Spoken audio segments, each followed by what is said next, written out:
I'm Jamie O'Kane, CPA, Small Business Advanced Tax Planning and Compliance Extraordinaire, and this is the Abundant Beans Podcast, the podcast that takes my love for learning what makes people tick while digging into the good, bad, and ugly of small business ownership. We strive to give you the insight that only those in the trenches of being and working with entrepreneurs can provide. I'd like to welcome to the podcast Michele Boyer. Michele is the owner of Michele Boyer Associates and the upcoming BOSS Lady Werks company. Her firms help business owners think out of the box on tax and investment strategies. She's an Iowa farm girl. Her roots are earthy and grounded. I love that. Her favorite things are driving fast, golf, and days at the dog park. Yes. Welcome. Thank you. Thank you for coming. I'm so glad to be here. This is going to be fun. You guaranteed it, right? I hope so, yeah. It's guaranteed fun. What was your first job? I worked at a pseudo Dairy Queen in the little town where I grew up. Mm-hmm.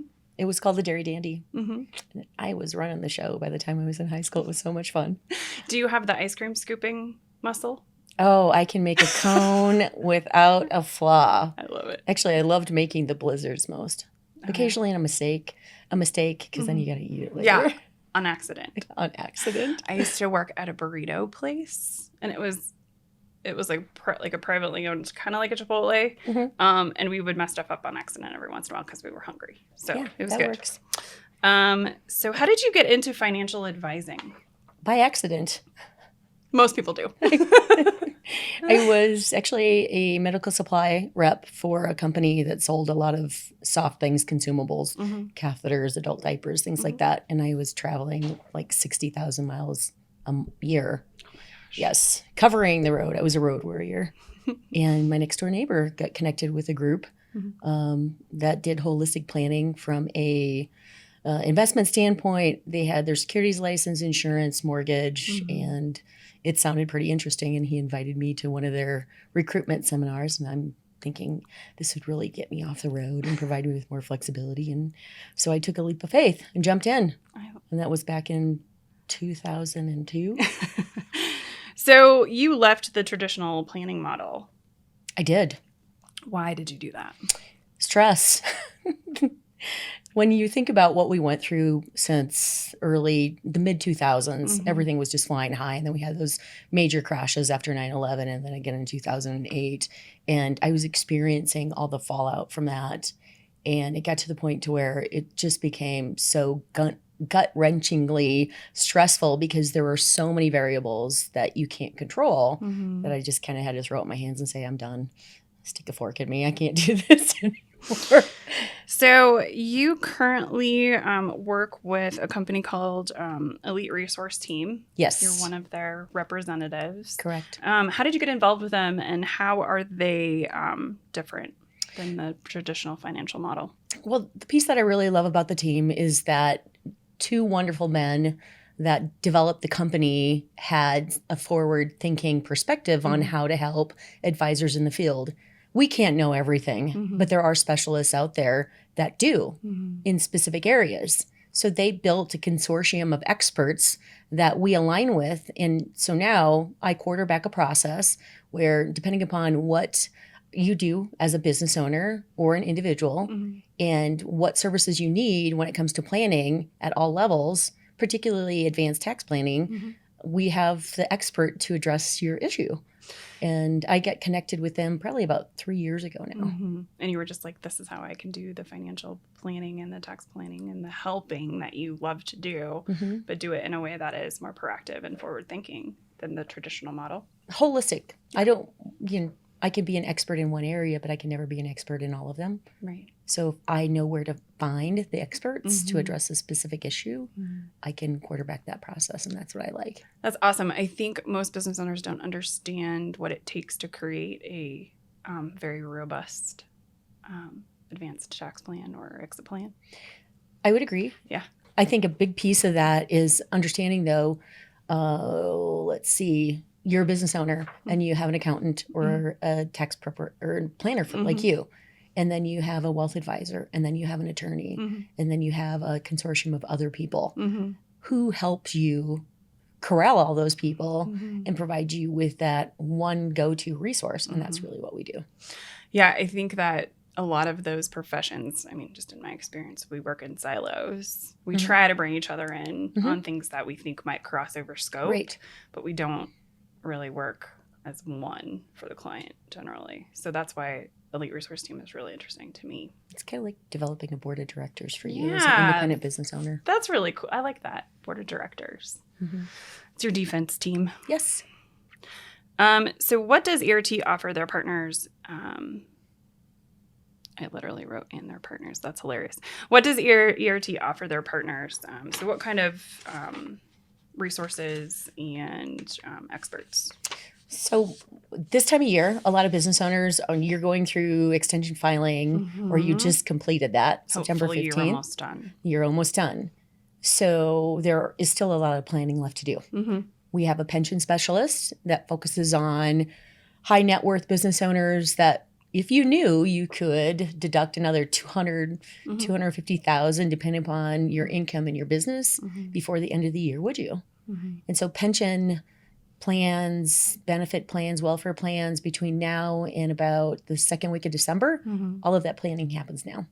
So we have a specialist that works specifically with us to come up with illustrations, etc., for those business owners that are going, oh my gosh, I'm just going to like totally be hammered when it comes to paying taxes. And I keep telling people it's planning season.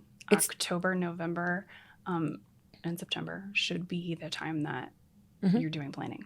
Absolutely. For this year and next year. Right. You are heavily involved in real estate investing. So tell us, you have a very interesting model around how you do that. So tell us about your model. So I've been collaborating with a lot of different people. And to me, that's what makes all of this work because there's no way I'm smart enough to do all this stuff by myself. Thank God there's more intelligent people than I am. There's a couple of models across the country. Memphis Fest is one of them. Vreeland Capital out of St. Louis is another, where they have individuals that are partnering to bring turnkey investment opportunities to the market for individuals that don't want to buy a house that needs repairs. Do repairs. So I've developed over the last few years in the various real estate investing groups that are local partners to bring that to a demographic. I've got a mortgage professional that I work closely with on rental property acquisition. I have a realtor that looks for and finds properties. I have several contractors that their businesses totally revolve around renovation rehab. And we've just built a kind of a consortium of people that can provide that to as a turnkey investment opportunity to people looking for passive income. So your set of rentals, I just find this very interesting. Your set of rentals are short-term rentals to professionals. Yes. So a lot of the time people are like, oh, real estate, there's so much risk in your renters, trashing the place or whatever. So how do you mitigate that? So Brian, who's my property manager and does a lot of property management for a lot of the clients that we bring to the table, we've developed a model to where we're finding unique properties that you can place a unit in the lower level and one on the main floor. We actually have owners buying them that way because it helps offset their mortgage. The tenants that we're looking for are usually professionals in the healthcare industry that need something furnished because they're coming in as contract workers. So we supervise the property management. We build the relationship with the placement agencies. So they're calling us. They're not calling the property owner. We're helping place those individuals, vet them. And usually they're highly qualified because they have a contract. And we know what the contract says. You know how long it is. You know how much they make. And all of the above. And that helps minimize the risk of loss or even vacancies. Right now, we've got so many requests every week. We don't even have close to enough properties to cover the gap. It's crazy. So a lot of the people that are renting these properties are traveling nurses, traveling doctors. I had two, this week, we had a couple that moved into one of the properties that sold a house and there's a gap. Their new construction house isn't completed, but they had to vacate. So they're in one of the properties for 45 days. as soon as they leave, another couple locally who's doing a major house renovation is moving into that same property for 90 days so that their contractor can complete the project. We have an executive from a pharma company coming to stay for 45 days in a property. We've got 2 travel nurses that are here on 90-day assignments. One of them just called and said, hey, I just extended. I'll be here another 90 days after that. So a lot of them are business travelers, professionals who basically roll around the country in a suitcase and want something nice to live in. The rents that we charge are all encompassing. People don't transfer the water. They don't transfer the electricity. It's one price and it covers usually Wi-Fi and a fully furnished unit. It's not Airbnb because we don't rent them by the night. On the bare minimum, usually anywhere from 30 to 45 days. It's really interesting because this is Colorado and we have a lot of teaching hospitals and the healthcare is growing like crazy. Right. This is a really good model to do those rentals, to have a rental without the risk or with less risk of losing your property or, having somebody trash it. Yeah, and I've yet to see one of these executives or travel healthcare professionals trash anything. Yeah, I just can't imagine they would. Well, A, they're probably too busy to trash stuff. And B, they're very respectful. They're healthcare people. They're clean generally. They want to come to Colorado in the fall or the winter to go skiing and enjoy life here without having to live here full time. Yeah, and make some good money. That's awesome. Yeah. So one of your favorite topics is infinite banking. Yes. So I'm going to ask you to explain infinite banking for us in the best way you can. It's one of those concepts that kind of needs drawings, or I needed drawings. Let me think for a second how I can articulate this so it's really not complicated. Infinite banking revolves around designing a life insurance policy. We call it reverse engineered because if you go to the average life insurance person, they're going to say, well, how much do you have to spend? And you're going to tell them, and then they're going to max out the death benefit. By reverse engineering, we try to build as much cash value inside a policy as possible so we minimize the death benefit in the cost.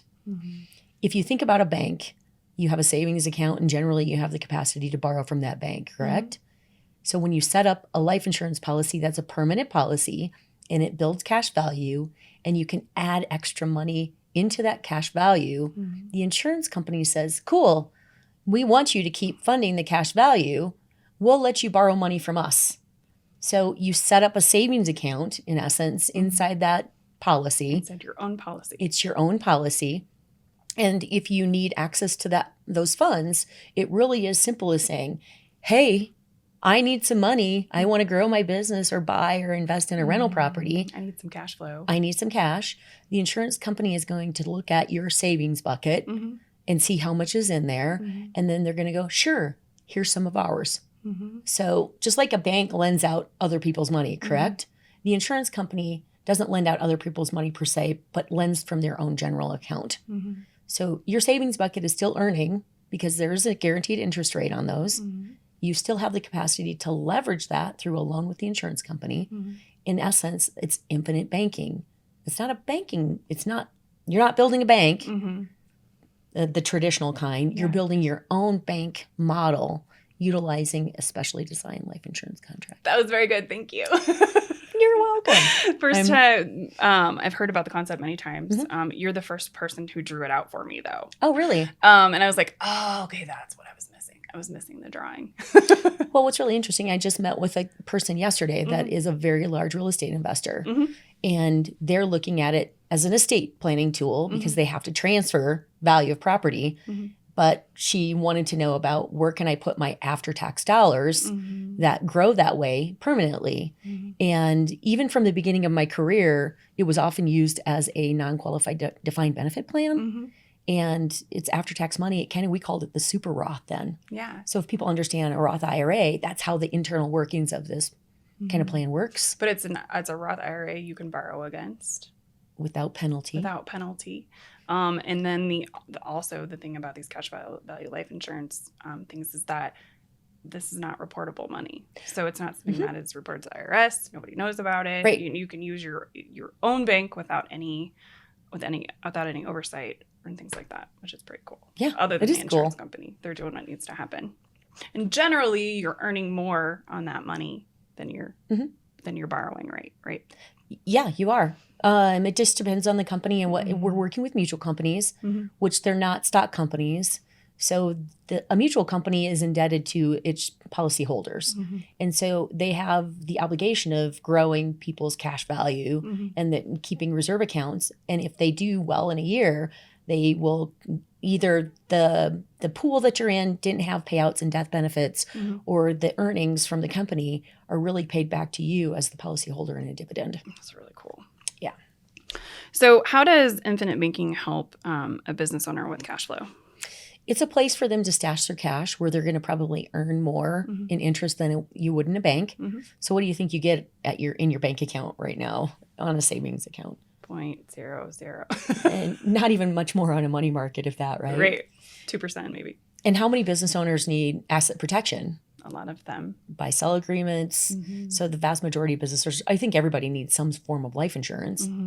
And if an insurance company, in a lot of the cases, the mutual companies will have a guarantee anywhere from 3 to 4% on that cash value, where would you like to stash your cash? It's protected from creditors. It's fulfilling the role that you need in terms of protecting your business partner if you have one, that death benefit. So that's for exit planning. Exit and succession planning, buy-sells. Again, forever's been used as a golden handcuff defined benefit plan for executives. So there's multiple uses. The biggest piece that I think business owners and individuals utilizing this concept need to understand is there's more than just the death benefit and the cash value. There's living benefits. All the policies that we write have terminal, critic, and chronic illness riders. They don't replace long-term care, the traditional long-term care, but it does give people access to that death benefit while you're living. So living benefits is huge. That's amazing. Yeah. So let's talk a little bit more about how these cash value life insurances can be used for exit and buy-sell agreements. I think that's really important for us to understand. So anytime we have a partnership or we have an S Corp with multiple shareholders, there's a buy-sell agreement about what's going to happen if one of the partners just dies or if somebody wants to leave. We have agreements around how all that's going to work. That's one of the things I do with a lot of my clients. Where's my agreement? Right. And have you funded it? Yeah. You can have an agreement. So a lot of the time we'll have an agreement. So like maybe the buyout is whatever. How is that person going to come up with that cash? Exactly. That's the question a lot of the time. So how do we use these cash value life insurance policies to help fund buy-sells? So ultimately, just say you have two partners and they design a life insurance policy for each of them. And they're both relatively level in terms of rates. It's an opportunity for you to build a cash value bucket that can be used to buy out that other partner or to transfer that asset because basically if it were you and I'd have the policy on you and you'd have the policy on me. And the company can actually fund bonuses to each of us to help cover those costs. Deduct. When structured correctly, let's talk about that at another time. RPT, yeah, we'll talk about that again. That's another great strategy. But the business gets to deduct bonuses. Yep. So I can bonus you, you can bonus me. We can use it to fund the buy-sell agreement. The number one thing that I see in talking to business owners that are selling their businesses today is finding a qualified buyer that has a down payment. Right. Do you want to foot the bill for the sale of your own business? Installment sales are great to an extent. Yeah. But if you can help someone in your company or one of your partners know that they're going to create a liquid pool of capital that they can leverage to buy you out when you're ready to leave, or to be able to fund or help someone potentially buy the company, that's super important. Let alone the fact that, do you want to be in business with my family and do I want to be in business with yours? If something happens and we can no longer fulfill the roles that we established within that partnership. It's really interesting to me when the spouse ends up owning a business they know nothing about. My husband would not know what to do. Right. So let's make with sure the that tech stuff. let's make sure that he doesn't ever have to deal with that. Right. That's really, really important. Mm-hmm. So another thing that businesses can do, correct me if I'm wrong, is have a cash value life insurance or have a cash value policy on the business. Mm-hmm. And they can use that for cash flow purposes. Corporate-owned life insurance. Mm-hmm. COLI.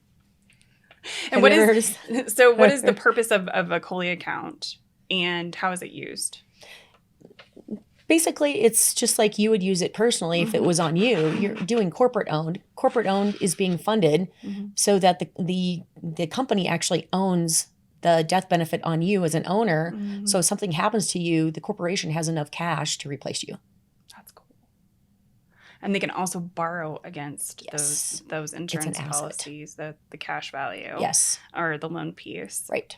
If they need cash flow, so they can basically create their own line of credit through that policy. Yep, it's viewed as an asset. So the question you always have to ask yourself, either as a business owner or looking at it from the entity perspective, is where do you want to stash your cash?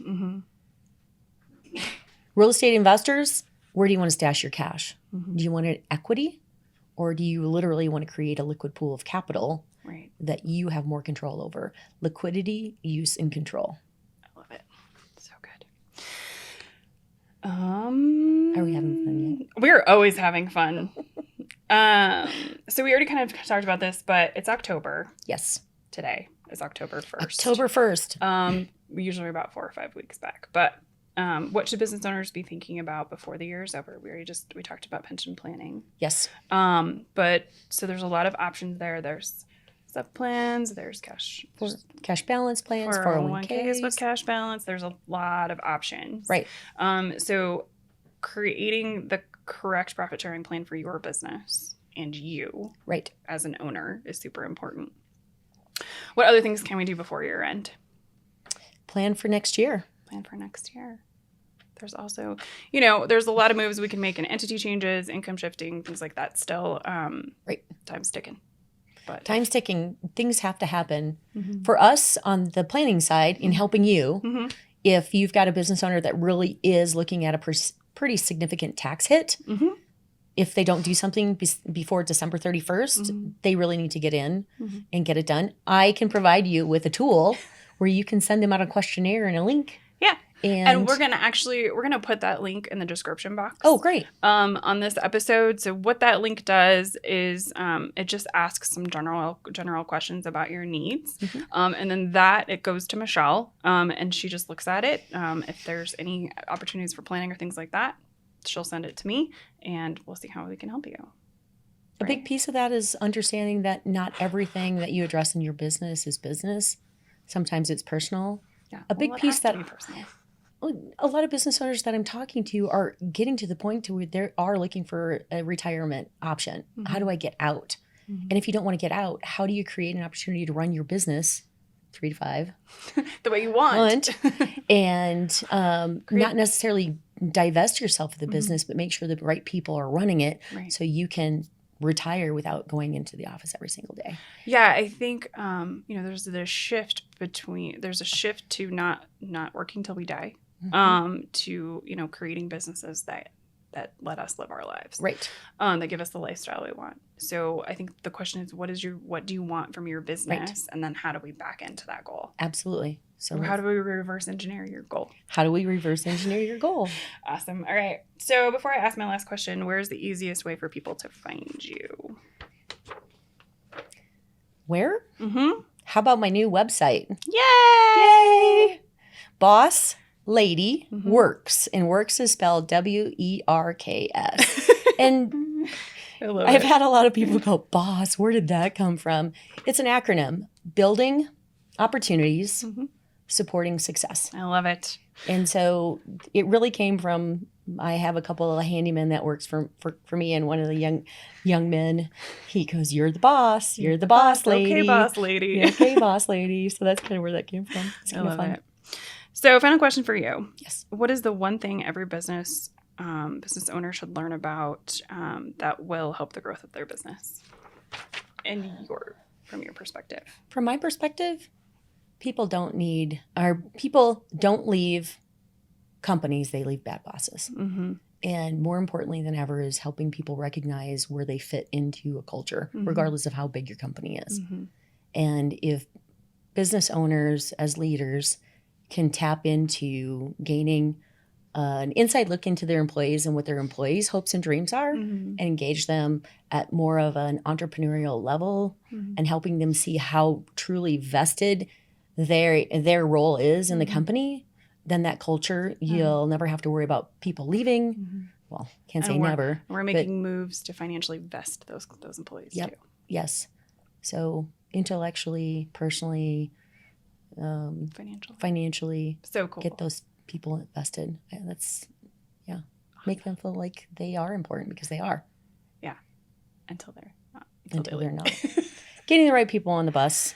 Yeah, it's hard, but it's so important.